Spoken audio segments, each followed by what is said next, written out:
Halo, selamat bersinggah di Ilving Site. Pada video DIY pertama ini, aku mau berbagi pengalaman makeover lemari lamaku yang awalnya seperti ini, sampai bisa jadi seperti ini.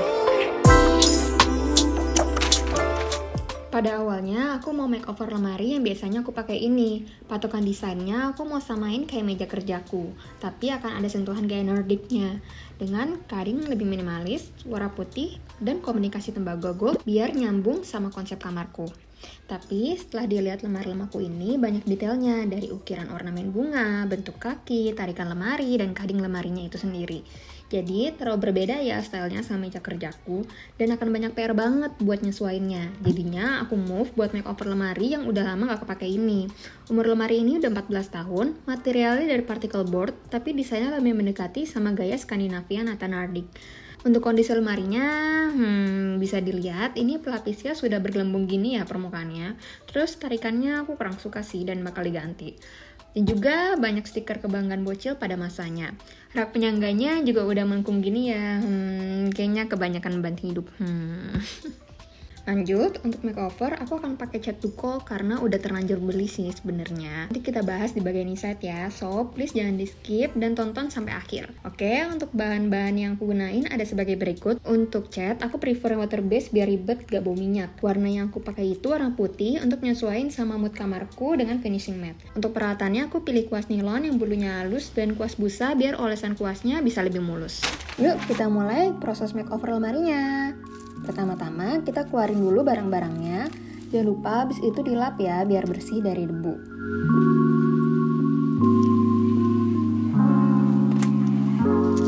Langkah kedua, aku mau copot seluruh gagang lemari dan kerangka kuncinya karena akan di-replace sama yang baru. Dan ini bisa kasih look yang lebih clean. Oke, ini agak susah ya lepasin kuncinya karena udah karatan.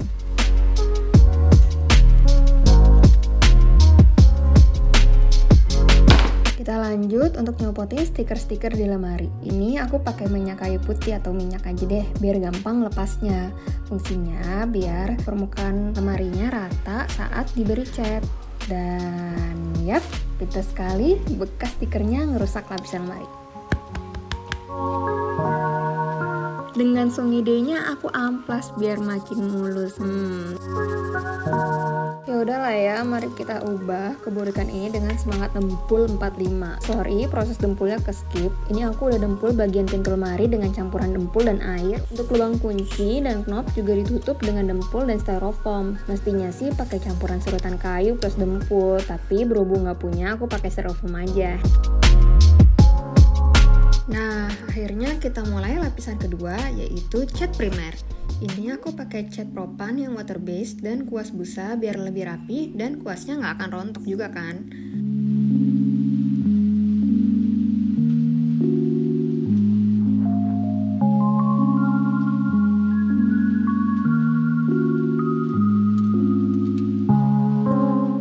Tips biar lebih rapi saat ngecat itu, arahnya ke satu arah aja ya, ke atas dan ke bawah gini. Kalau garisnya putus, di blend aja. Usahain buat gak ada tetesan cat biar permukaannya rata. Dan kalau warnanya masih nerawang, gak apa, tunggu kering dulu baru cat lapisan selanjutnya.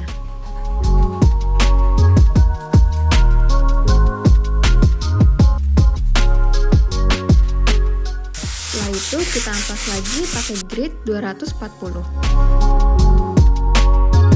Step ke-8, kita cat duko dengan warna super white. By the way, aku salah beli, mestinya yang finishingnya matte, tapi kebelinya yang mengkilat. Lanjut aja kita warnain seluruh bagian dari pintu, sampai dalam-dalamnya. Oh iya, untuk warna cat mestinya 2 lapis, tapi karena catku nggak cukup, yang 2 lapis cuman bagian luar pintu lemari aja, sisanya hanya 1 lapis. Di sini aku agak kesulitan buat ngecat bagian aksen garis di pintu, karena permukaannya nggak rata dan sulit juga untuk diamplas. Nah, ini nih kesalahan aku. Setelah selesai dicat, ada bekas amplas yang ngerusak lapisan catnya. Terus ada tetesan cat yang udah mengering, jadinya kayak gini deh. Setelah pengecilan cat duko, terus kita amplas lagi pakai grit nomor 1000.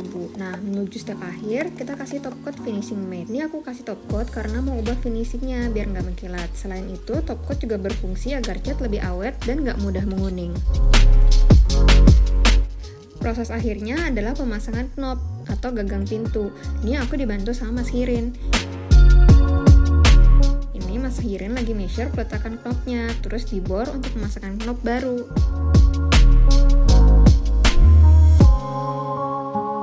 Aku pilih desain knob yang simple dengan bahan kuningan gold yang punya sifat mirroring. Walaupun kecil, tapi ini berefek banget buat kasih look simple elegan ke lemarinya. Jadi naik kasta gitu kan.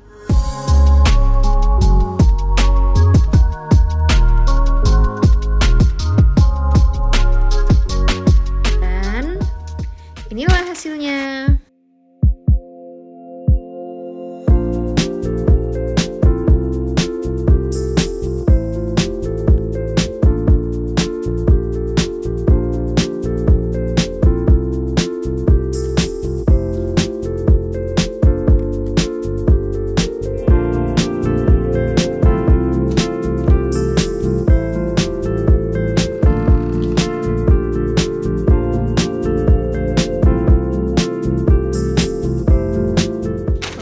By the way, ada insight di sini, yaitu kesalahan aku buat nyesuaiin material dengan catnya.